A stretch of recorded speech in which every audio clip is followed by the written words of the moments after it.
네, 큰 코끼리가 낮잠을 자고 있었습니다. 그런데 마침 개미 한 마리가 발에서 올라타서 길로 올라가서 등 뒤에 커다란 코끼리 등 뒤에 올라탔습니다. 그래서 낮잠을 자다 깜짝 놀란 코끼리가 하는 말이, 야 임마 무거워 내려 내려. 그랬더니 그때 개미가 아랑곳하지 않냐고 발을 탁 치켜 세우면서 뭐라고 말을 하냐면은, 조용히 자식아 확 밟아버리기 전에 이렇게 말을 했다고 합니다. 이 장면을 마침 하루살이가 이 장면을 보고 뭐라고 말을 했냐, 살다 참나 별일 다 보겠네, 오래 살고 뭘 일이야, 이렇게 말을 했다고 합니다. 우리 인생을 우리는 항상 내 관점에서만 보고 있습니다. 그래서 어떤 환경과 여건, 또 내가 아프니까 네가 아프다는 것이 아니라 내가 아프면 내가 아픈 거죠. 남이 아픈 거 나에 대해서 그렇게 느껴지지 않습니다. 그래서 상대방의 어떤 심한 고통에 호소하더라도 내 손톱에 박힌 가시만한 그 아픔보다도 실은 못한 겁니다. 그래서 항상 우리 인생이라고 하는 것은 내 관점이 아니라 하나님의 관점, 또 상대방의 관점으로 살펴볼 수 있는 그 지혜로움이 우리 가운데 있어야겠죠. 그래서 내 삶은 어떻습니까? 내 관점으로 보게 되어지면 항상 불평이 쌓이게 되어집니다. 그리고 또 나만 불행한 것 같고, 또 나만 불이익을 당한 것 같고, 그래서 서로 간에 화합할 수 없는 그 불편한 관계를 통해서 불통한 우리의 모습들을 보게 되어집니다. 그러나 더 넓은 하나님의 관점에서 오늘 우리는 우리의 삶을 보고 또 살펴야 되고, 그 삶의 관점이 자녀로 이어질 수 있는 귀한 은혜가 있기를 주의 이름으로 축복합니다. 자, 오늘 계시록의 말씀, 이제 계시록의 말씀들을 쭉 우리가 살펴보겠습니다만, 계시록 읽어오셨어요, 5장? 물론 안 읽어오셨겠죠. 그러나 제가 이제까지 4편 다 이렇게 계시록과 다른 성경의 말씀들을 두루 살피면서 여러분들에게 말씀을 드렸습니다만은, 계시록의 말씀은 그렇게 어려운 말씀은 아니죠. 쭉 이렇게 핵심을 짚어가면서 이렇게 읽어보니까 그렇게 어렵지 않은 말씀이라 생각이 되어집니다. 자, 오늘 계시록 5장의 말씀을 보면은 이제 하나님의 역사의 흐름을 우리가 살펴볼 수가 있는데, 여기 보자면 하나님의 보좌에 이제 사도 요한이 어떻습니까? 입신이 되어져서 육신은 밤모섬에 있는데 그 영은 하나님의 하늘 3층천에 올라가서 그 하나님의 보호자와 그 하나님의 심판석을 보게 되어집니다. 그런데 4장에는 그런 내용이 나오는데 24장로들의 보호자와 4그룹의 천사들이 있고 또 천만 천사들이 하나님 앞에서 영광을 돌리는 그 모습을 보게 되어집니다. 그런데 5장에 보자면 또 이제 어떤 내가 또 보니라고 하면서 영어로 말해본다면 더 확대해서 다시 말해서 더 확대해서 더 자세히 볼 수 있는 그것으로 해서 5장의 내용이 나오는데, 이렇게 하나님 그 보좌에 앉으신 이의 오른손에 보니까 어떻습니까? 책이 하나 있는데 7인으로 봉해진 책이었더라. 그리고 안팎에 두루 써진 책이었더라 라고 말을 하봅니다. 그런데 여러분들, 안팎으로 두루 쓰여진 책은 어떤 책입니까? 이런 책이 아니라 안팎으로 두루 써져 있으려면 그건 두루마리여야 합니다. 그래서 아까 선주가 말을 했던 것처럼 안팎으로 이렇게 둘둘 말려있기 때문에 두루마리라고 합니다. 그 두루마리가 7인으로 딱 동해져 있는 것입니다. 그래서 이 책을 보면 이 책을 어떤가 이 책을 보면 이 책을 우리에게 알려줄 자가 없음으로 인해서 누가 합당하냐 말을 했을 때, 묻기로 어떤가 사도 요한이 물었을 때 24장로군 가운데 한 사람은 뭡니까? 어린 양 다윗의 사자요 유대 지파의 사자의 다윗의 뿌리인 그가, 어린 양이 이기셨으니 그가 이 인을 떼기에 합당하도다라고 말을 해주고 있습니다. 그런데 우리가 계시록을 볼 때 우리가 좀 잘 알아봐야 할 것이 뭐냐면 7인과 7나팔과 7대접의 재앙이 있습니다. 그런데 이것을 시간 순서상으로 이렇게 보면은 보게 되어지면 한 번 엎어진데 또 엎어지고, 조진데 또 조져버리고, 인구 3분의 1이 죽어버리고, 또 3분의 1이 죽어버리고, 그런 내용이 아니라, 또 구조가 어떻게 되어 있냐면 일곱 나팔을 통하여서 역사의 하나님의 청사진을 보여주고 그 다음에 일곱 나팔을 통하여서 7년 대환란 때, 7년 대재앙 때 하나님이 베푸신 그 재앙의 단계를 말을 해주고 그 다음에 일곱 대접은 어떻습니까? 일곱 나팔이 끝났을 때 드디어 어떻습니까? 하나님의 사람들은 하나님 앞에 들림을 받고 이 땅에 하나님의 진노의 그 불그릇을 어떻습니까? 쏟아붓는 것이 대접의 재앙입니다. 그러므로 다른 말이 아니라 더 확대해서 더 자세히 강조하고 있는 말인 것을 성경의 구조를 우리는 좀 유념해서 보셔야 됩니다.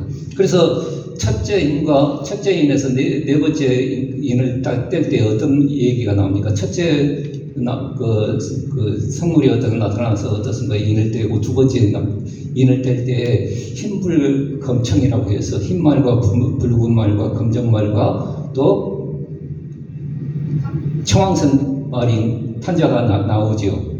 그런데 이것은 무엇을 말을 하냐? 흰말 탄자를 볼 때 그리스도라고 말을 하는데 그렇게 해석하시면 안 됩니다. 흰말 탄자는 화를 가졌는데 면류관을 갖고 어떤 것도 이기려고 하더라라는 말을 볼 때 이것은 마태복음 24장에 보자면 미혹을 말을 해주고 있습니다. 미혹.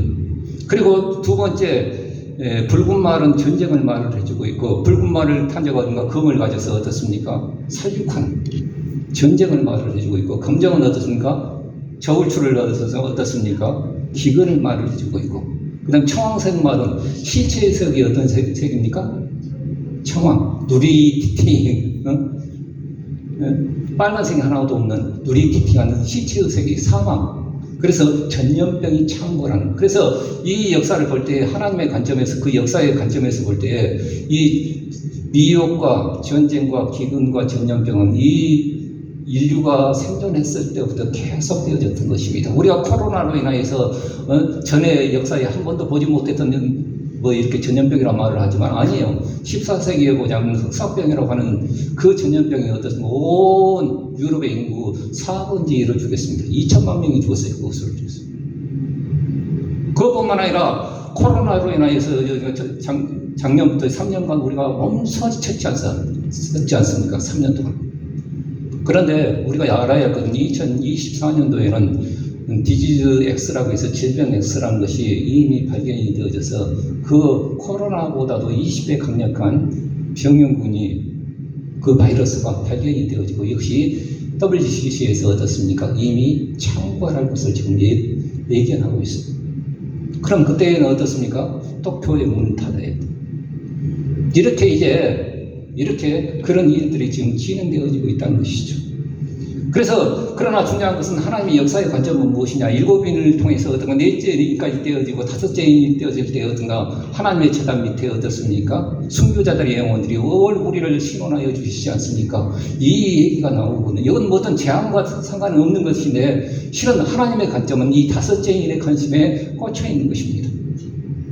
다시 말해서 하나님의 관심은 어떻습니까? 의인의 피와 의인의 그 삶을 관심 두고 있고 또 그리스도를 통한 완벽한 구원의 계획을 이 일곱인을 통해서 하나님은 청사진으로 보여주고 있습니다. 이것을 보거나 필자가 없으므로 울었는데 24장로가 하는 말이 다윗의 유대지파의 사자요, 다윗의 뿌리, 다윗의 후손이라 말하지 않냐고 다윗보다 더 오래된 다윗 지파의 어떤 뿌리가 되어주신 예수 그리스도 하나님의 아들이 어떻습니까? 그분이 이기셨으니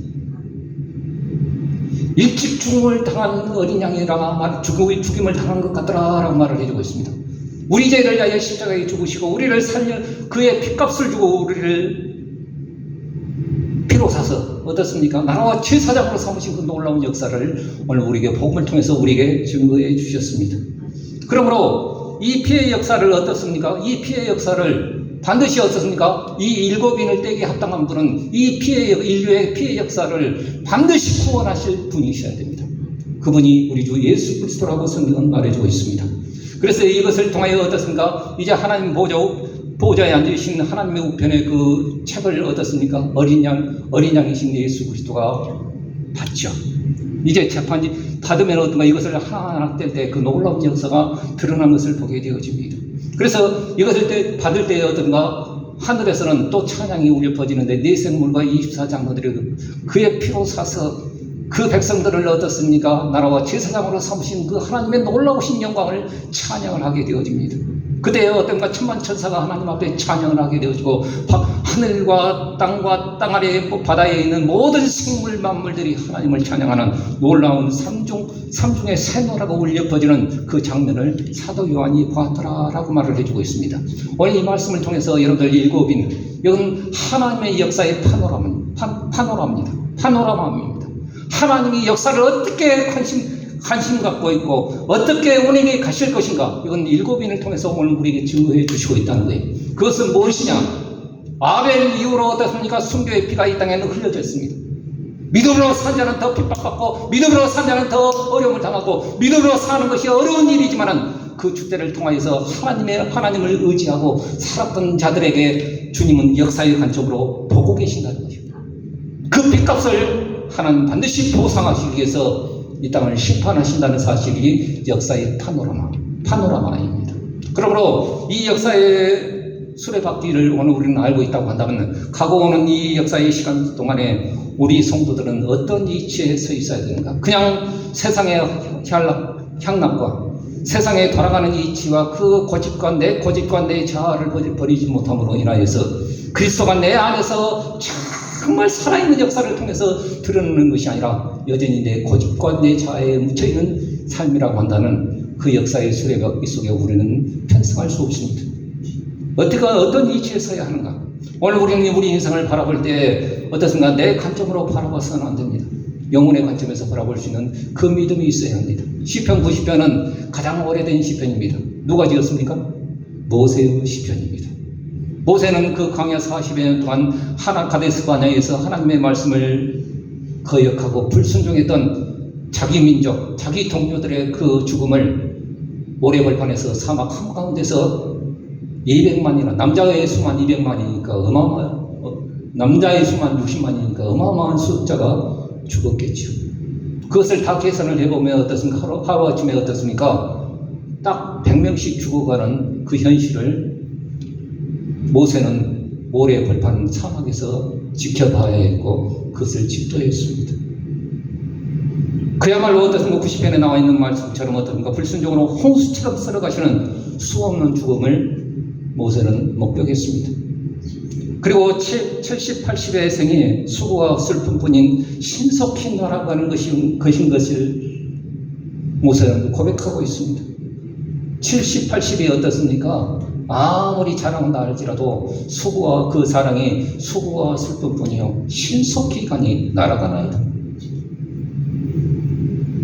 우리 인생이 그렇지 않습니까? 엊그저께 집사람이 이렇게 카톡으로 이렇게 애들 10여 년 전에 15년 전에 사진을 이렇게 올렸는데, 야, 어느 때 이렇게 내가 세월이 흘렀는가? 신속히 가. 엊그저께 이팔 청춘이었던 우리 인생이 어떻습니까? 신속히 가. 오늘 우리는 어떻습니까? 그 신속히 가라는 세월과 시간 동안에 오늘 우리는 살기 위해서 몸부림치면서 아둥바둥 살아온 것이 우리의 현실일 것입니다. 그리고 어떤가 그 삶을 살아내기 위해서 어떻습니까? 주님이 오늘 우리에게 명령하시는 그 말씀과 또 주의 분노하시는 그 분노를 우리는 무시하며 살아왔습니다. 가만히 이렇게 사진을 보면서 내가 이때 어떤 모습으로 살았을까? 내가 하나님의 말씀을 더 잘 지켰더라면, 내가 하나님의 말씀을 더 거역하지 않냐고 더 순종했더라면, 그런 마음이 들어져. 그래서 모세는 계시로 어떻습니까? 산들이 생기기 전에 창세기를 지었지 않습니까? 산들이 생기기 전에 영원부터 영원까지 계신 그 하나님의 관점으로 인생을 바라보면서 뭐라고 말을 하냐? 하나님, 나에게 인생의 날 계수할 수 있는 그 지혜로움을 나에게 허락하여 주옵소서라고 말을 해주고 있습니다. 여러분들 언제 죽을 줄 아십니까? 언젠가는 죽겠지 라고 말을 하죠. 시편에도 말씀을 보면은 여호와여 나의 종말과 연한의 어떠함을 알게 하사 나로 나의 연약함을 알게 하소서라고 말을 하고 있습니다. 여전히 오늘 우리가 고집이 있고 여전히 우리의 혈기가 있고 여전히 내 욕심이 있는 것은 아직 내가 죽지 않았다는 증거일 수도 있습니다만은 아직 오늘 우리 인생을 헛살아서 그런 겁니다. 여러분들 오늘 우리 인생이라고 하는 건 나의 연함과 나의 연약함과 인생의 총 내 끝말이 어떠한 것을 한다 한다면 내가 창자한테 진짜 하고 싶은 것, 진짜 하나님이 원하시는 것, 내 가족과 내 주위의 사람들에게 내가 해야 할 것, 그것에 오늘 우리는 집중하며 살지 않겠습니까? 그런데 그 종말과 끝을 알지 못하니까 그냥 내 고집대로 살아가는 것이죠. 그렇지 않습니까?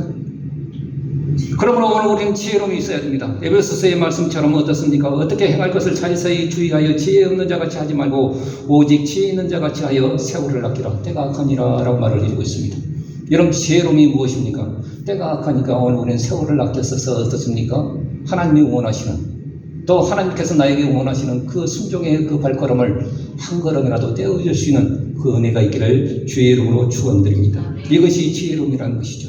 그리고 또한 인생에 참된 것처럼 시편 90편 통해서 모세가 하는 말이 여호와는 나의 영원한 거처가 되시나이다 라고 고백하는 것을 보게 되어집니다.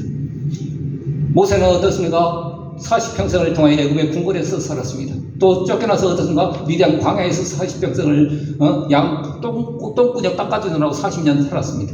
그리고 이스라엘 백성들을 향하여서 40년 그들을 뒷지작거리다 하면서 어떻습니까? 시내 광야와 그 벌판에서 사우디아라비아 그 한복판에서 그들과 살았던 거처가 있었습니다. 그러나 모세는 말을 하기를 나의 영원한 거처는 이 애국 궁궐도 아니요 저 미디안 광야도 아니요 시내 광야도 아니라 하나님만이 나의 영원한 거처가 되십니다 라고 말을 해주고 있습니다. 여러분들 우리의 진정한 삶의 거처는 어떤 것입니까? 우미는 아파트 그가 내 영원한 거처입니까? 언젠가는 떠날 것이 중앙 아파트 영원한 거처가 되어지지 못합니다. 우리의 영원한 거처는 하나님뿐이라는 것을 성경은 말해주고 있습니다. 요한복음 1장 14절에 보자면 말씀이 육신이 되어 우리 가운데 그 아심에란 말이 장막을 치심에 우리 주님이 우리의 거처라는 거예요. 그리고 떠날 기약이 가까웠을 때 너희는 마음에 두려워하지도 말라. 응? 너희를 위하여 한 초소를 예비하러 가노니. 여러분 오늘 우리에게 영원한 거처를 준비하고 계신 거처를 준비하게 오신 우리 주 예수 그리스도만이 우리의 영원한 거처라는 것이죠.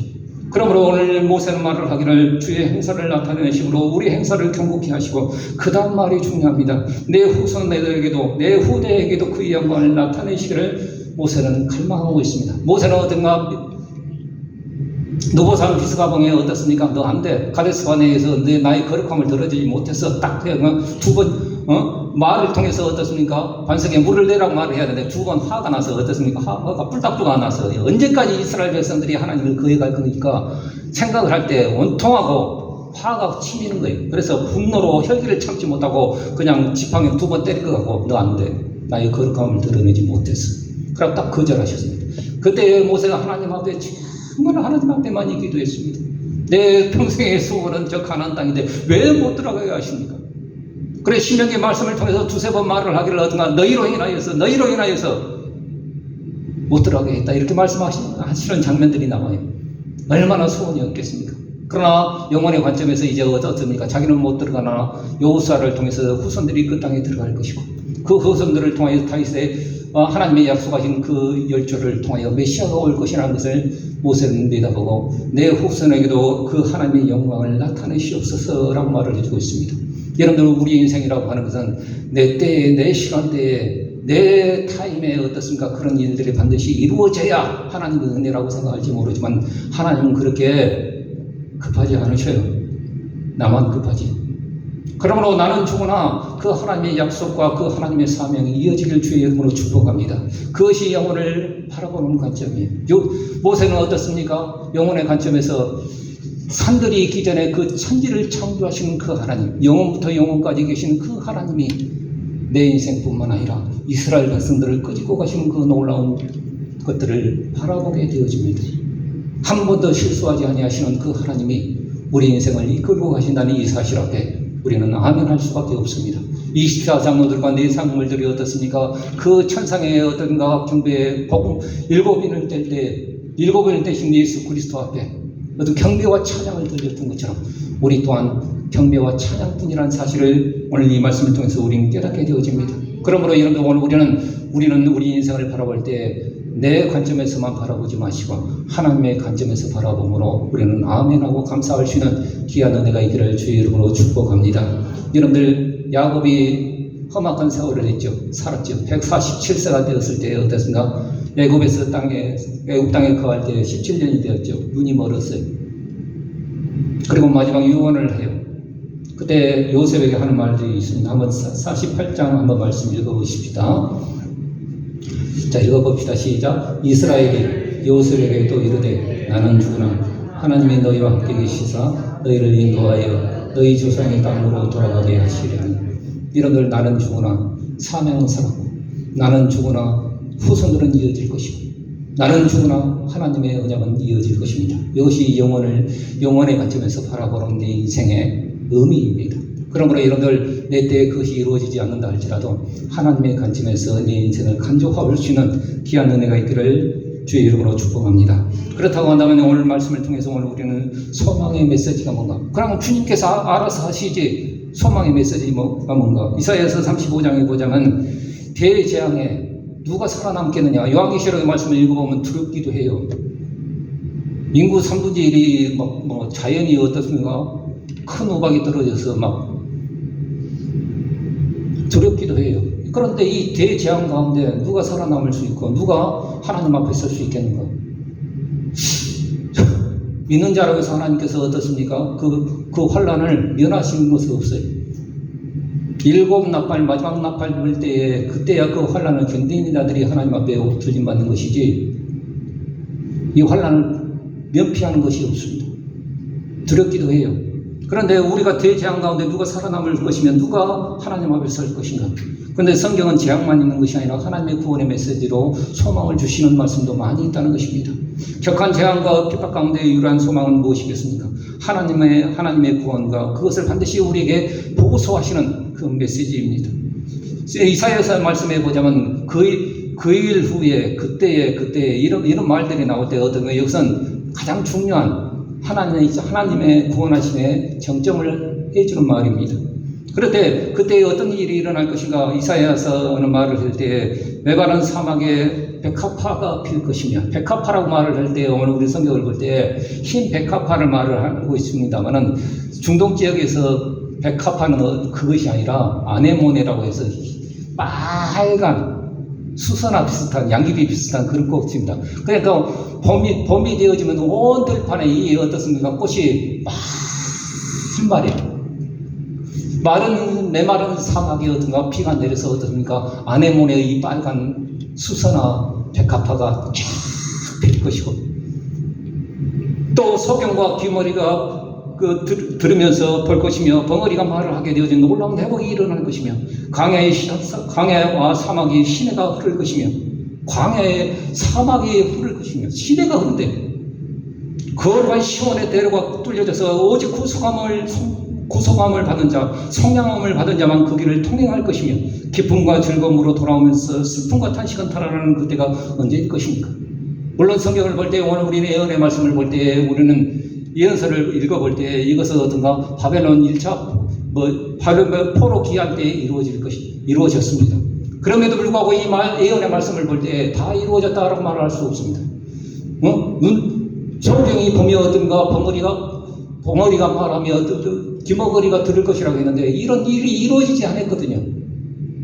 예수님께서 한창 사역을 하실 때 세례 요한이 어떤 잡혔어요. 그래서 제자들을 보내서 야, 예수님이 죄인들과 친구고 어떤가 술도 좀 마시는 것 같고 막 죄인들과 친구라고 하니까 이건 내가 잘못 사역했나? 야, 오실리가 진짜인가? 그분인가? 한번 물어봐라 예수님께. 그래서 세례 요한의 제자들이 와서 물었어요. 오실리가 당신입니까? 너는 이것을 보고 세례 요한에게 똑바로 말해라. 그리고 이사야 35장의 말씀을 통해서 소경이 보며 기머거리가 들으며 안진병이가 일어나며 벙어리가 말하는 이것을 말해라. 이 말씀은 이사야서 35장의 성취였어요. 다시 말해서 예수 그리스도의 오심으로 이것이 완전히 2차 성취되어지고 3차로는 어떻습니까? 천년왕국 때 그 놀라운 은혜가 사막에 어떻습니까? 비가 내려서 어떻습니까? 사해 바다가 어떻습니까? 충만한 물이 되어지고 물고기 사는 그 바다가 되어질 것이고, 놀라운 어떻습니까? 시온의 대로가 뚫려져서 어떻습니까? 하나님의 놀라운 역사가 천년왕국에 이루어질 것을 이사야서 말씀과 에스겔서의 말씀과 스가랴에서의 말씀에 그대로 예언되어지고 있다는 것입니다. 그래서 여러분들 오늘 우리는 그래서 이사야서 35장에 보자면 그러면 어떻게 할 것이냐, 그들에게 어떻게 할 거냐, 지금 낙심하고 있는 그들에게 어떻게 할 거냐, 이사야 선지자는 그 피곤한 자에게 어떻습니까? 힘을 주며 붙들어주며 연약한 무릎들을 일으켜 세우고 그들을 힘써 격려해라 라고 말을 하는데, 히브리서의 말씀에 보자면 이 비슷한 내용으로 말을 해주고 있습니다. 한번 같이 읽어봅시다. 히브리서의 말씀. 자, 히브리서 12장 12절부터 13절의 말씀 같이 읽어봅시다. 시작. 피곤한 손과 연약한 무릎을 일으켜 세우고 너희 발을 고든 길을 만들어 저는 다리로 하여 너그러지지 않게 고침을 받게 하라. 여러분들 오늘 우리가 말일에 오늘 우리는 종말론적인 오늘 우리의 삶을 산다고 말을 합니다. 그럴 때 어떤가 요한계시록의 말씀을 보면 다 죽고 다 없어지고 다 깽판나는 그런 상황 가운데 우리의 소망이 무엇이겠습니까? 주님께서 다시 오셔서 우리를 고쳐주신다는 그 소망입니다. 그러므로 이런 말로 어떻습니까? 그들에게 어떤가 피곤한 손과 연약한 무릎을 일으켜 세우고 너희 발을 위하여서 고등기를 만들어내야 돼. 고등기를 만들어내야 돼. 여러분들이 고등기라고 하는 것은 신장과 하이웨이를 만드는 것이 아니라 어떻습니까? 우리 마음에 고등기를 만들어내야 합니다. 우리 마음의 고등기를 어떻게 만들어내야겠습니까? 신명기 7장의 말씀에 보자면 그 모세를 통해서 가나안 7 족속에게 이제 명령을 할 때 7 족속을 어떻습니까? 하나님은 진멸하라고 말을 하죠. 그 헷족속 기르가스 족속과 아모스 족속, 그 다음에 가나안 족속, 브리스 족속, 히위 족속, 여부스 족속 7 족속을 하나님께서 멸하라는 거예요. 때가 됐습니다. 거기에는 어떻습니까? 동성애가 판을 치고 인신제사가 판을 치는 그 어마어마한 사탄 숭배가 이루어졌습니다. 이 땅을 하나님이 진멸하시라고 말합니다. 그리고 그들에게 언약하지도 말고 긍휼히 여기지도 말고 그들과 혼인하지도 말라. 너희에게 올무가 될까 하노라 라고 말합니다. 그러므로 두려워하지 말고 애굽에 행한 그 하나님의 그 놀라운 권능들을 기억하며 하나님의 이름으로 나가라고 말을 해주고 있습니다. 모든 민족 중에 너희는 작지만 내가 너희를 택한 이유가 뭡니까? 너희 나라의 백성이 많아서 너희가 강해서 택한 것 아니다. 가장 적은 아직도 어떤 민족의 형틀을 쌓지 못하는 이스라엘 족속들을, 히브리 족속들을 하나님이 택하시고 사랑하셔서 선택하셨다는 거예요. 그리고 아브라함과 맺은 그 언약을 지키시기 위해서 그들을 불러내셨다는 것이죠. 그러므로 모세는 말을 하기를 하나님의 성민으로서 그렇게 불러내셨던 것처럼 너희 또한 하나님의 그 마음으로 신실함과 하나님을 사랑하며 하나님을 이행하게 되어지면 모든 민족에 뛰어난 복을 주실 것이다 라고 말을 합니다. 그런데 신명기 7장의 말씀을 보면 좀 이해가 되지 않는 말씀 한 가지가 있어요. 그 다음에 어떤가 너희들이 다 진멸할 텐데 왕벌, 사막의 왕벌은 어떻습니까? 말벌보다 더 심합니다. 물면 죽습니다. 그런 왕벌까지 하나님이 보내시겠다라고 말을 하면서 20절 이후에 보자면 뭐라 했냐? 그들을 점점 쫓아내실 것이니 급히 진멸하지는 말라 이렇게 말하거든요. 아니 진멸하라고 해놓고 어떤가 급히 쫓아내지는 말라는 거예요. 아니 말벌까지 왕벌까지 보내시겠다고 말씀하시면서 급히 쫓아내지 말고 죽이지 말고 진멸하지 말라는 거예요. 이 말씀을 오늘 우리는 어떻게 생각할까요? 겉으로 드러나는 것은 덜 심승이 어떤 건 창고라고 번성할까 봐서 그렇게 하신다라고 말씀하시지만 그 속 깊은 내용은 무엇입니까? 오늘 우리가 구원받은 것이 우리의 스펙과 우리의 조건으로 구원받은 것이 아니라 전적인 하나님의 은혜로 오늘 우리는 구원받은 것입니다. 그러므로 오늘 우리는 하나님의 은혜 아래서 겸손해져야 합니다. 그리고 또한 오늘 우리가 당당히 이 땅에 살아갈 때 우리가 알거든 우리가 잘나서 하나님이 우리의 하나님이 되어주신 것이 아니에요. 우리는 가장 못났고 가장 연약한 자이지만 하나님이 선택하셨어요. 그럼에도 불구하고 나를 세우신 이유는 뭐냐? 너가 복이 되어져서 하나님의 말씀과 순종과 뛰어난 웅수한 어떤 복을 받아서 주위에 있는 사람들이 어떤 너를 보고 하나님을 찾도록 그 선교적인 사명을 어떻습니까? 선교적인 점령을 어떻습니까? 이스라엘 백성들에게 명령하고 있음을 보게 되어집니다. 그러므로 오늘 우리는 고등기를 오늘 우리는 만들어 가야 합니다. 그 고등기는 어떤 거 제가 현대어 성경으로 보니까 히브리서의 말씀을 이렇게 번역을 해놨어요. 한번 들어보십시다. 히브리서 12장의 그 말씀을 현대 성경이 이렇게 말했습니다. 이 번역이 저는 더 맞은 것 같아요. 여러분이 걸어가기에 똑바르고 평탄한 길을 열어가십시오. 다시 말합니다. 여러분이 걸어가기에 똑바르고 평탄한 길을 열어가십시오. 그러면 여러분을 뒤따르는 이들이 비록 약하고 절름거리는 사람들일지라도 넘어지거나 부상당하지 아니하고 오히려 튼튼하게 되어질 것입니다. 이렇게 번역을 해놨습니다. 여러분, 오늘 우리가 해야 할 그것은 무엇이냐? 하나님의 사람으로서, 하나님의 거룩한 부름을 받은 사람으로서 우리가 해야 할 것은 지금 이 순간부터 나로부터 어떤가 고등길을 만들어 가야 합니다. 그 고등길은 어떤가, 내가 보기에는 어떤가 연약하고 힘들죠. 내가 가는 길에 사람들을 보기에는 아이고 쪼다 같은 거, 뭐 하나님 믿음 밥이 나와 뭐가 나와? 아니에요. 하나님 믿으면 밥이 나오고 복이 나오는 구실이 있습니다. 할렐루야. 그걸 보여줘야 합니다. 그게 고등길입니다. 그러므로 여러분, 오늘 우리는 우리 인생을 살아갈 때 여러분들 그 한자 성어에 보자면 답설야 중거라고 해서 그 눈 쌓인 들판을 걸어갈 때의 마음을 오늘 우리는 알아야 합니다. 걔들은 눈밭에 쌓인 그 들판을 걸어갈 때 지 마음대로 걸어가요, 막. 그러나 우리는 눈밭에 쌓인 들길을 걸어갈 때 함부로 걸어가지 말아야 합니다. 왜요? 내 뒤에 쫓아오는 사람들에게 이정표가 되어지기 때문입니다.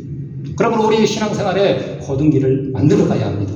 눈에 보이지는 않고 현실은 척박하다 할지라도 그 길을 걸어가야 합니다. 결론적으로 말씀을 마치고자 합니다.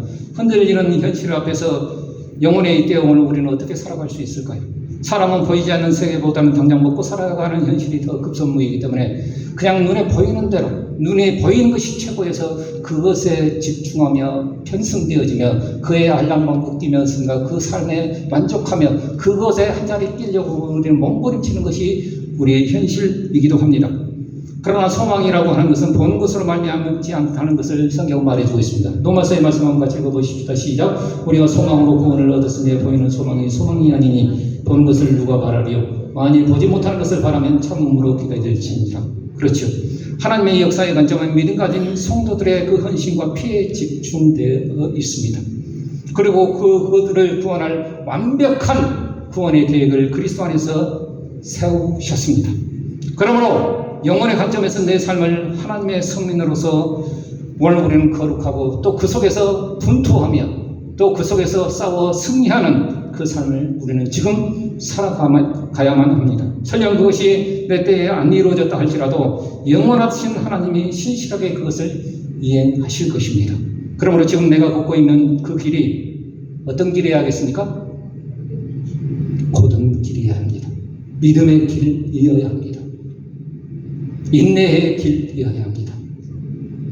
순종의 길이어야 합니다. 그 신앙의 길을 따라서 어떻습니까? 내 자녀들이 따라올 것이고 그 길을 통해서 다시 오시마 약속하신 예수 그리스도는 그 길을 따라서 다시 오실 것입니다. 할렐루야. 우리가 마라나타라고 고백할 수 있는 것은 나는 내 마음대로 내 계판대로 살았는데 주여 어서 오시옵소서. 그 말이 부끄럽게 나오겠습니까?